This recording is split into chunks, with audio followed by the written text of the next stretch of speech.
All right, ATM leader Vuyo Zungula joins us for this conversation as the party has requested an urgent parliamentary debate on the currency manipulation and banking misconduct. Mr. Zungula, a warm welcome to you. Thanks for joining us here on SABC News, sir. Evening to all of the viewers. All right, let's talk about this request that you've made for an urgent parliamentary debate on the currency manipulation. What would be the contribution that you'd be making as a party to this obvious debacle that we're now faced with? Look, firstly, this is a scandal, the biggest scandal we've witnessed in the democracy. Secondly, this scandal is actually, a crime against humanity because the impact of this rand manipulation led South Africans to lose their homes, their houses. Many got depressed. Many actually committed suicide because they could not keep up with the rise in the cost of living. Cost of living that was informed by the increase in the fuel prices, increase in the food prices, in the interest rates, and which was informed by inflation which was informed by this rand manipulation. So in our view, this systematic crime against South Africans needs to be dealt with thoroughly.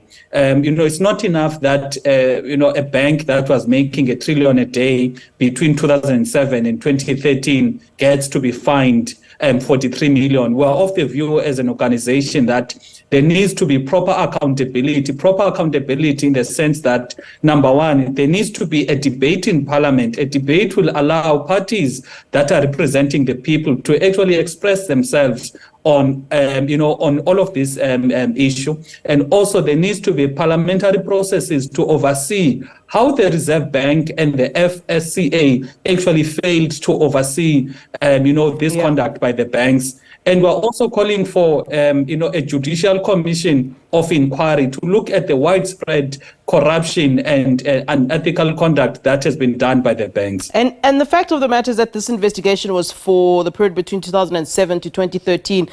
I mean, at this point, how certain are we that the same, hasn't been going on between 2013 till now?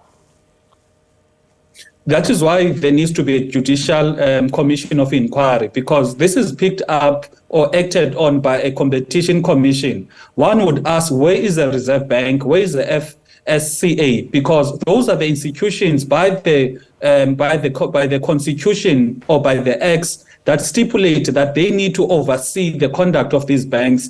It's either they did not pick it up or they are in it. They're in this unethical conduct of the banks. That is why an independent inquiry needs to look at the broader functioning or the broader conduct of the banks, which include the racial profiling, which includes any other greedy practices that the banks are actually doing in our country that are severely affecting our citizens. Yeah, and do you believe there's a perception that the banking sector is above scrutiny? I mean, I've been watching some of the debates on social media.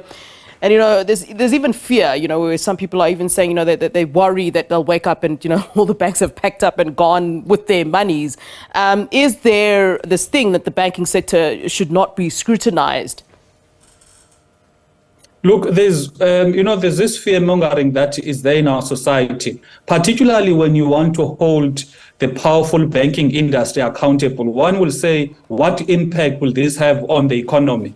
And people are not asking, this unethical conduct, what impact did it have on ordinary citizens who had to lose their homes, who had to lose their livelihoods, who had to lose their cars? Some of them got depressed, some of them committed suicide because of this unethical conduct of these banks. Well, of their views an organization that the government must govern, because if you look, Flo, in other countries, like America and the UK, whenever such currency manipulation is done by by banks, fines are in the region of trillions. And you find that the banking executives that are criminally prosecuted and their licenses are revoked. Whereas here in our country, we've not had any minister, actually detailing what should be happening, because some of these ministers, they speak as if they're opposition parties, whereas they're in power. They should be saying, this is what we are going to do in order to hold these banks accountable. You talk about the holding the banks accountable, and you refer to this too.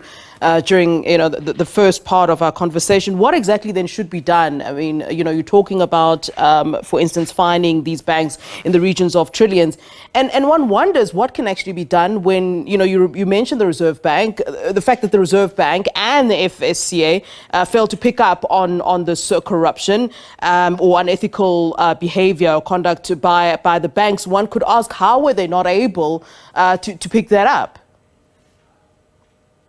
Yeah, in our view, there needs to be an independent inquiry that is led by a retired judge, and a judge that is independent from all of the commercial interests that other people have in the banks. That judge or that inquiry will look at, for example, now there's 5 banks that have admitted guilt, and they are apparently providing information about the other 23 banks.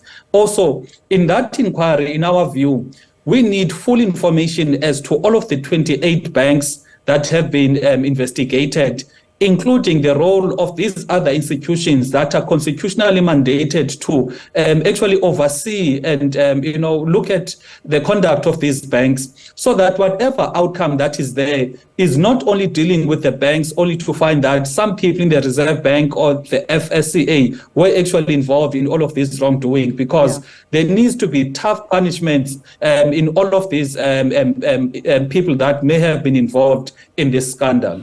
Mr. Zungula, do you foresee, some sort of a class action suit? I mean, you just raised an alarm bell there when you're talking about the fact that, people lost homes, maybe directly linked to this, the fact that, some people even committed suicide. I mean, that means there's some sort of ground for more than just a fine.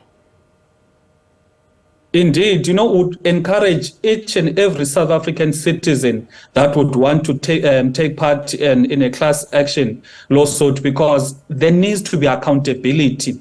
We must move away from fearing to hold these banks accountable because we're fearing the impact, that will have on the economy. Because we need to look at how other countries are actually holding these companies accountable. It's only South Africa whereby a company will actually commit such crimes and such unethical conduct, but the fear when they are supposed to be held accountable, it is what the impact will be on the economy. So we are of the view that anything that will lead to accountability must be done, and as an organization will support each and every South African that would want to hold these banks accountable.